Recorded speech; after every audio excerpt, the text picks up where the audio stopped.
Elles sont rabâchées, dis-tu, dans toutes les écoles, ces histoires. Dès que viendra le moment de montrer qu'il faut mépriser la mort, tu vas me parler de Caton. Pourquoi ne te raconterais-je pas, moi, que durant sa dernière nuit, il lisait un livre de Platon, alors qu'un glaive était posé sur son chevet? Voilà les deux aides qu'il avait préparées dans des circonstances extrêmes. L'une pour vouloir mourir, l'autre pour pouvoir.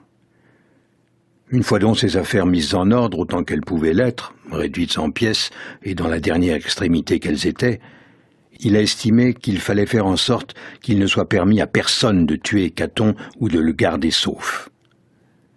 Ayant aiguisé son épée, qu'il avait gardée pure de tout crime jusqu'à ce jour fameux, il dit « Tu n'as rien fait, Fortune, en mettant des obstacles face à tous les efforts.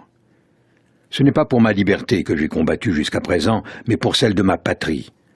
Et je ne faisais pas cela avec tant d'opiniâtreté pour vivre libre, mais pour vivre parmi les hommes libres. À présent, puisque les affaires du genre humain sont désespérées, qu'on conduise Caton en lieu sûr. » Il s'infligea ensuite sur son corps une blessure mortelle. Malgré les pansements faits par les médecins, alors qu'il avait moins de sang, moins de force, il avait la même force d'âme. Il s'irrita alors non seulement contre César, mais contre lui-même, et il appliqua ses mains nues sur ses plaies.